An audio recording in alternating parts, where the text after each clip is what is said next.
So we're out on this beautiful Dutch day to give you a review of this motorcycle. So this Suzuki GSX400F from 1984. It's 400cc inline 4-cylinder.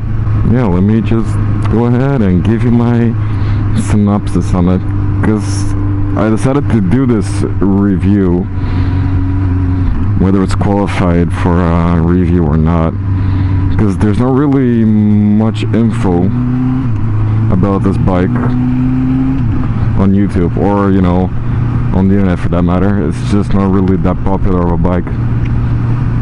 Apparently it's popular in Japan, but not really that much out of it, and I guess in Europe a little bit. It's got 31 or 32 kilowatts, something like that, which equals to, I don't know, 44 horsepower or something. With that said, it's you're allowed to ride this motorcycle with the A2 license. It's plenty of power for me, at least for now. It's a lot of fun to ride. It's got a really, it does have the power band, really the 4-cylinder power band. So the power comes in around 6,000 RPM. And before that, there's actually pretty much nothing. See, I can open like full throttle right now. Well, there is definitely power to, you know, get you out of places, get you places. But if you want to feel the acceleration, then you need to be higher up in the rev range. It's an air-cooled engine.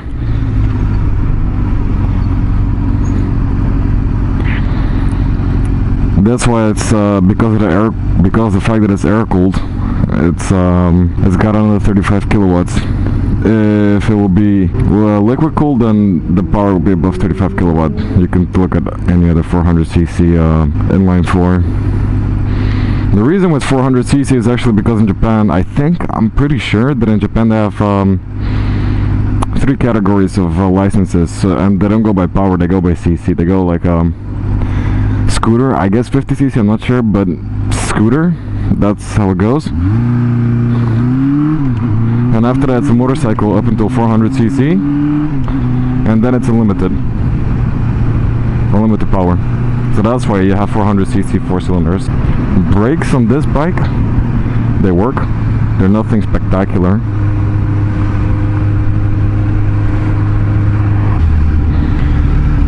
In front you got 2 disc brakes, double disc brakes. But those, the discs don't have any holes in them for water exfiltration, or whatever you call it. So when it's raining, when you get water between your pads and the brakes, when you brake, the water can't get out. So you got a hydroplaning. What you will get with the tires, you get with the discs. Water gets between the discs, they stay wet. There's a film of water between the discs and the pads, and it reduces your braking capabilities. On the back of my model specifically, I've got drum brakes for some reason. I know there's other models like this one, just this exact bike, with disc in the back. Mine has a drum, which also works when you press it. It brakes. It's just that you don't really get a lot of feedback of it.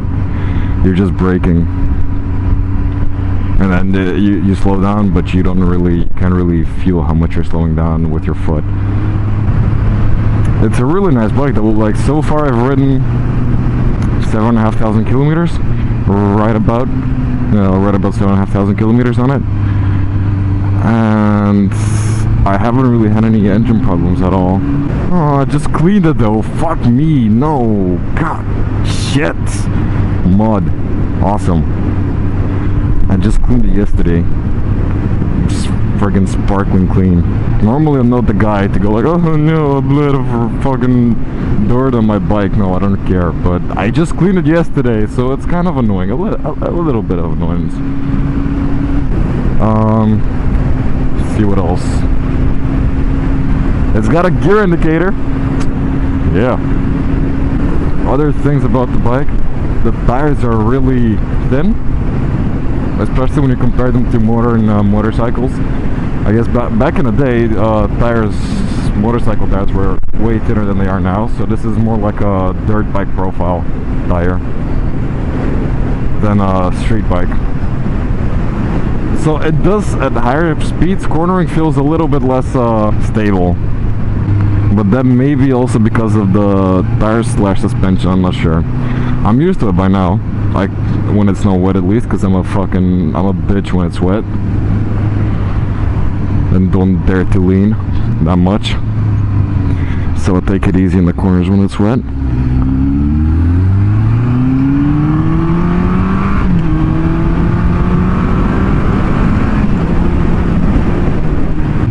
Once upon a time I did a short overview of the review of the bike, walk around over there, so I thought it's just, it's fitting that I do it at the same place. Alright. Normally I think these bikes come with 2 exhausts on both sides. Mine have 1.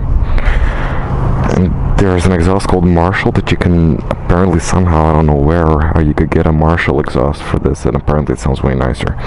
Or it sounds nice. I don't know, I wouldn't know. The only exhaust that not that I'm really that interested in buying a new exhaust, but the only exhaust I could find was in Japan. So, as I said, the tires are thin. Really thin. See this? I think it's 110 millimeter on the back and less on the front. They're big though. This is an 18-inch wheel and on the front is 19. I've been riding it for 7,000 something kilometers, so 4,000 something miles, I guess. And I don't know how many bananas. And it's been fine. I changed the oil once. I changed my cable, broke. The cable of my rev counter changed. My tachometer, it broke, so I had to change that. I changed the clutch cable because that broke too.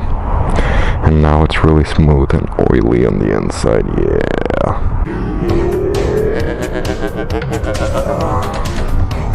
It's been just fucking awesome. No weird sounds, no nothing. And I use it for a daily driver. I just go to school with it every day, pretty much. Every day that I need to go to school, at least.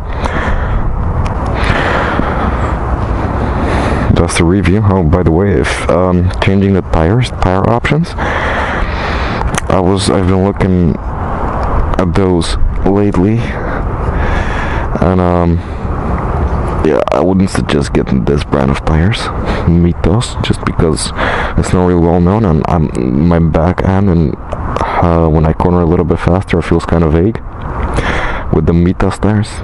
This Mitos H01. If you're gonna get new tires for this bike, or at least if you're gonna even get tires for this size, then I would suggest apparently the Dunlop Street Smarts are really good, or the Bridgestone BT45s. The Dunlops apparently last longer and have better qualities and are just a little bit more expensive, but from what I've heard of them, they last way longer, and it's worth the money in my eyes. Right, well, if you were planning on getting this bike, I mean, go for it, man. If you can find it, most of the time you can find these cheap. If you can find them. If you can find them, you can find them cheap. If you can't, then you're out of luck. And I'm really wondering why the hell are people coming to the park in this weather when there's... You know what I've heard? This guy just keeps stepping on his brakes. I don't know what the fuck's going on in there. Is it like some kind of code? Maybe. You know what I've heard about this place? Fleetland.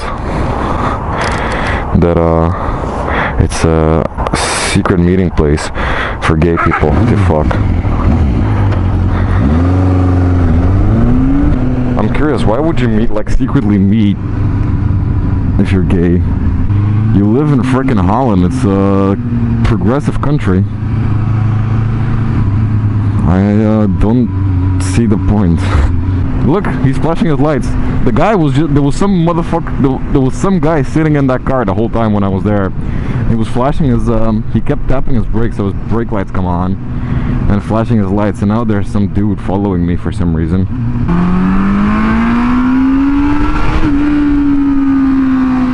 Now you see what I mean by power band. Oh yeah, and the bars are really pretty narrow, so you can filter quite easily. The bike is not fat, so filtering is easy as hell. And what I forgot to talk about is that the shifting. When you shift gears, you gotta be kind of careful that you don't fuck up. When you shift down, obviously you just kick it down and you don't really get into false neutral. But when you shift up, you gotta make sure to like really pop it in. And if you want to shift fast, what I do is not like really hard preload, but just a little bit. Preload it just a little bit. Put just a little bit of pressure on the shifting tag. The linkage of the shifting mechanism. It's got a lot of moving parts. It's just a lot of, the connection is like there's a bunch of rods connected to each other. There's a lot of, you know, room for error for play that could get you to shift in false neutral. Shifting peg thing. So it goes here, and then this shit turns that shit, and that shit moves around here along this rod, and this rod goes here, and this shit turns, and when this shit pushes and turns, and the other rod turns like that, and then that turns this, and then the inside turns. Right? You see how many different places there could be playing that's gonna get your bike in false neutral? So that's why you want to preload it. Just like, don't really push hard against the peg. Look, you don't really want to push that much. You just push just a little bit to remove the play, like that. So you know the bike, so you're not fucking around. And bam, and you just smack it in gear. Some shit, yeah. Yo, so look, tell me how's a rapper look fly in a Oxford? Tell me how's a rapper act quiet and awkward? How's he got a buzz from Chicago to Rockford, from New York to LA, Oakland to Concord? How's this motherfucker going sample Frank Valley? Flipped it, pitch shifted it and made it sound Cali. How's he got a buzz from New Orleans to Maui, Eugene to Phoenix, the Bay to the Valley? Fuck if I know. I'm doing